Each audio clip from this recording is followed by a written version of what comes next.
नमस्कार दोस्तों, आज हम बात करेंगे भारत को पूर्ण आज़ादी मिलने पर पंडित जवाहरलाल नेहरू के द्वारा दिया गया वह महानतम भाषण जिसको उन्होंने 14 अगस्त 1947 के मध्य रात्रि को दिया था। इस भाषण को 20वीं सदी की 11 महानतम भाषणों में से एक गिना जाता है। इस भाषण का शीर्षक था ट्रिस्ट विथ डेस्टिनी, अर्थात नियति से साक्षात्कार या नियति से किया गया वादा। तो हम शुरू करते हैं। नियति द्वारा सुनिश्चित वह शुभ दिन आ गया है। हमारा देश लंबी निद्रा और संघर्ष के बाद सुनहरे भविष्य के लिए पुनः जागृत, जीवंत, मुक्त और स्वतंत्र खड़ा है। काफी हद तक हमारा भूतकाल अभी भी हमें जकड़े हुए है और प्रायः जो प्रतिज्ञा, जो संकल्प अब तक करते आए हैं उसे निभाने के लिए हमें बहुत कुछ करना होगा।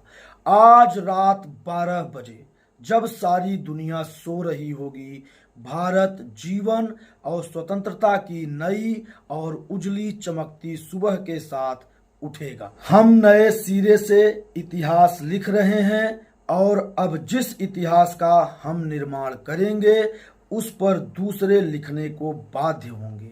जिस समय सारी दुनिया निद्रा की आगोश में होगी उस समय भारत उज्जवल नवजीवन और चमचमाती स्वतंत्रता प्राप्त कर रहा होगा। यह एक ऐसा क्षण होगा जो इतिहास में बहुत कम आता है, जब हम पुराने को छोड़कर नए जीवन में कदम रखते हैं, जब एक युग का अंत होता है, जब राष्ट्र की चीरकाल से दमित आत्मा नव उद्धार प्राप्त करती है। यह सर्वथा उचित है कि इस गंभीर क्षण में हम भारत और उसके लोगों और उससे भी बढ़कर मानवता के हित के लिए सेवा अर्पण करने की शपथ लें। इतिहास के उषा काल में भारत ने अपनी अनंत खोज आरंभ की। कई सदियां उसके उद्योग, उसकी विशाल सफलता और उसकी असफलताओं से भरी मिलेंगी। चाहे अच्छे दिन रहे हों चाहे बुरे, उसे हम इस खोज को आंखों से ओझल नहीं होने दिया, न उन आदर्शों को ही भुलाया जिनसे उसे शक्ति प्राप्त हुई। आज हम दुर्भाग्य की एक अवधि पूरी करते हैं। आज भारत ने अपने आप को फिर पहचाना है।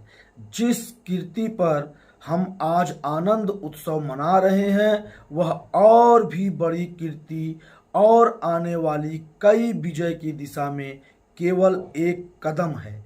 यह विजय अनंत अवसरों का द्वार खोलने वाली है।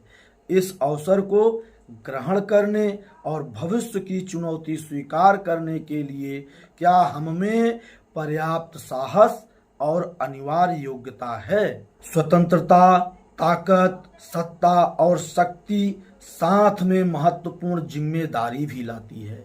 वह जिम्मेदारी इस सभा पर है जो भारत के संपूर्ण सत्ताधारी लोगों का प्रतिनिधित्व करने वाली सभा है।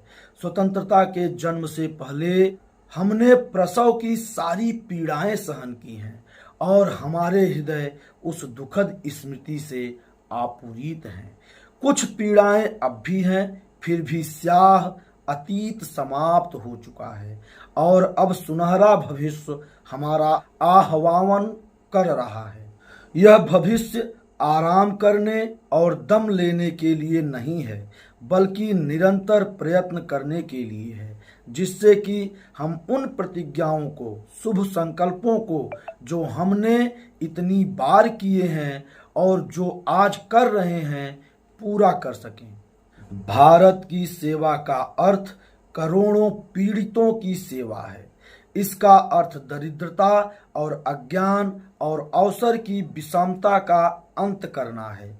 हमारी पीढ़ी के सबसे बड़े आदमी की यह आकांक्षा रही है कि प्रत्येक आंख के प्रत्येक आंसू को पोंछ दिया जाए। ऐसा करना हमारी शक्ति से बाहर हो सकता है, लेकिन जब तक आंसू हैं और पीड़ा है तब तक हमारा काम पूरा नहीं होगा। इसलिए हमें काम करना है और परिश्रम से करना है, जिससे हमारे स्वप्न पूरे हों। ये स्वप्न भारत के हैं, लेकिन यह संसार के लिए भी हैं, क्योंकि आज सभी राष्ट्र और लोग आपस में एक दूसरे से इस तरह गुथे हुए हैं कि कोई भी बिल्कुल अलग होकर रहने की कल्पना नहीं कर सकता। शांति के लिए कहा गया है कि वह अविभाज्य है। स्वतंत्रता भी ऐसी ही है और अब समृद्धि भी ऐसी ही है। और इस संसार में जिसका अलग अलग टुकड़ों में विभाजन संभव नहीं, संकट भी ऐसा ही है। भारत के लोगों से, जिनके हम प्रतिनिधि हैं, अनुरोध करते हैं कि विश्वास और निश्चय के साथ हमारा साथ दें। यह क्षुद्र और विनाशक आलोचना का समय नहीं है, असद्भावना या दूसरों पर आरोप लगाने का समय नहीं है। हमें स्वतंत्र भारत की विशाल इमारत का निर्माण करना है, जिससे हमारी, आपकी, हम सब की संतानें रह सकें। महोदय, मैं यह प्रस्ताव प्रस्तुत करने की आज्ञा चाहता हूं कि यह निश्चित हो कि आधी रात के अंतिम घंटे के बाद इस अवसर पर उपस्थित संविधान सभा के सभी सदस्य यह शपथ लें। इस पवित्र क्षण में, जबकि भारत के लोगों ने अत्यंत दुख सहकर और विलक्षण त्याग की गाथा रचकर यह अनमोल स्वतंत्रता प्राप्त की है, मैं भारत की संविधान सभा का सदस्य हूँ। पूर्ण विनय पूर्वक भारत और उसके निवासियों की सेवा के प्रति स्वयं को इस उद्देश्य से अर्पित करता हूँ कि यह प्राचीन भूमि संसार में अपना उपयुक्त स्थान ग्रहण करे और संसार में शांति और मनुष्य मात्र के कल्याण के निमित्त अपना पूरा और स्वैच्छिक योगदान समर्पित प्रस्तुत करे। जो सदस्य इस अवसर पर उपस्थित नहीं हैं, वे यह शपथ उस समय लें जबकि वे अगली बार इस सभा के अधिवेशन में उपस्थित हों। हमारा आगे का काम कठिन है। हम में से कोई आराम नहीं कर सकता जब तक हम अपनी प्रतिज्ञा और संकल्प पूर्ण नहीं कर लेते, जब तक कि हम भारत के सभी लोगों को उनकी सौभाग्य रेखा तक नहीं पहुंचा देते।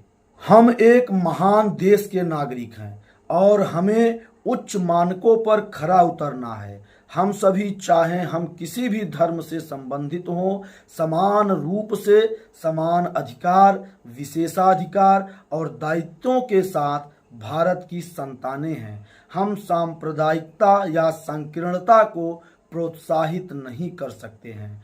कोई भी ऐसा देश महान नहीं हो सकता जिसके लोगों की सोच में और कर्म में संकीर्णता हो।